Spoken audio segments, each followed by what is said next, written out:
Ventilação mecânica é um assunto que tira o nosso sono. A gente vê aquela sigla, vê aqueles parâmetros, mas não consegue entender o que aquela máquina está fazendo com o nosso paciente, não é mesmo? Isso também acontece com você? Provavelmente você está cometendo erros muito básicos e fundamentais que vão prejudicar o seu plantão e expor o seu paciente ao risco. E é isso que eu vou te mostrar nessa aula de hoje. Os principais modos ventilatórios que todo fisioterapeuta e estudante de fisioterapia deve conhecer antes de entrar numa UTI e não quando você já está lá dentro.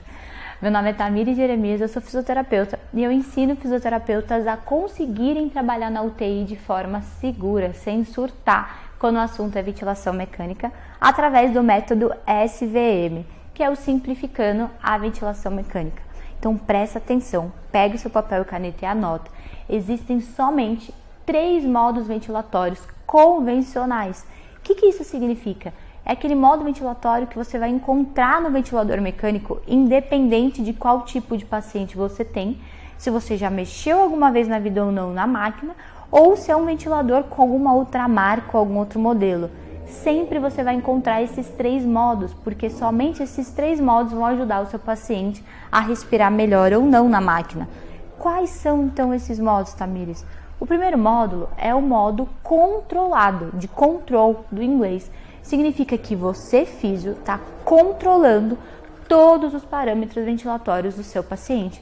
Então é aquele paciente mais grave, aquele paciente que está em sedação, que acabou de ser entubado ou que a doença está muito ruim ainda e ele está numa situação que ele precisa da sua ajuda para controlar. Ele ainda sozinho não consegue decidir como ele vai respirar.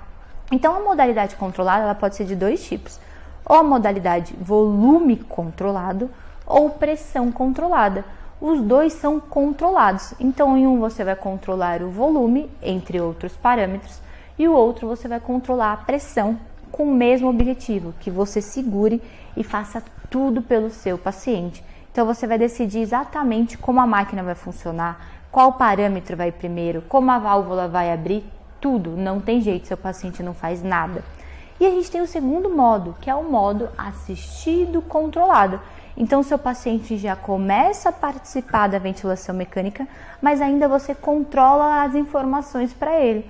Então aquele paciente que está começando a ter melhora, aquele paciente que quer puxar o ar e soltar, fazer um ciclo respiratório e ele começa a apresentar frequência respiratória. Você vê na máquina que você está dando um pouquinho de frequência, como por exemplo 10, 15 e está 18. Essa é a diferença, quem está fazendo é o seu paciente. Então aquele paciente que está na transição, a medicação dele está sendo melhorada, ele ainda não está totalmente bem, mas ele está nessa transição. Por isso a barra C de assistido controlado. E por último, não menos importante, eu vou te contar, mas primeiro não esquece de se inscrever aqui no canal para que você receba as aulas gratuitas de ventilação mecânica. É bem simples, faz isso agora para você não perder. Clica aqui embaixo e inscreva-se e vira um dos inscritos aqui desse canal. O terceiro modo ventilatório que você vai encontrar em qualquer ventilador, se você realmente quer trabalhar na UTI, é o chamado espontâneo, que é o PSV, a pressão suporte. Então aquele modo, olha pelo próprio nome, espontâneo, pressão suporte, significa que você está dando um suporte para o seu paciente. Ele está cada vez mais espontaneamente respirando. Então você oferece alguns dados ventilatórios, mas ele faz muita coisa sozinho. Então, por exemplo, como no controlado e no assistido controlado você segura e você escolhe quantas vezes ele vai respirar, no espontâneo você já não faz isso. Ele vai lá e respira sozinho quantas vezes ele decidir. Se ele quiser respirar muito, se ele quiser respirar pouco, e você dá suporte com outros dados ventilatórios. Por que você tem que saber disso antes de entrar na UTI? Se você quer ter um atendimento seguro, ver seu paciente melhorar, não ter medo dele ir a óbito. Porque você vai escolher esses modos. Não tem como a máquina fazer isso de forma automática.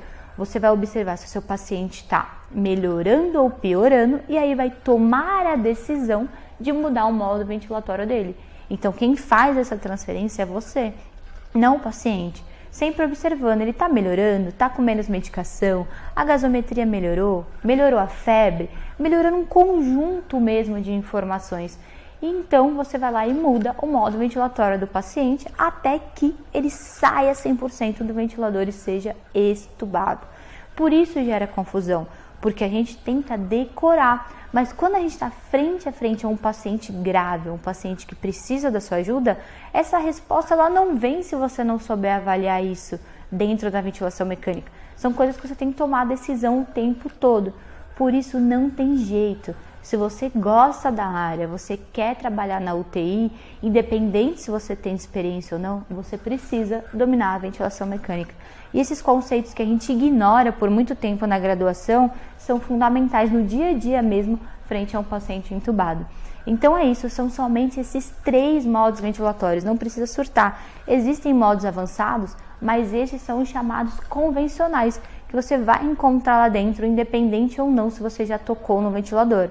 E isso é legal porque vai te dando segurança quando você estiver frente a uma tela com aquele bando de números que a gente tanto encontra.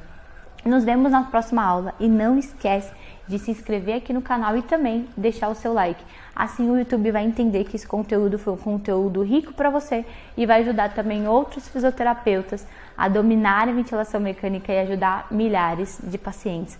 E até a próxima!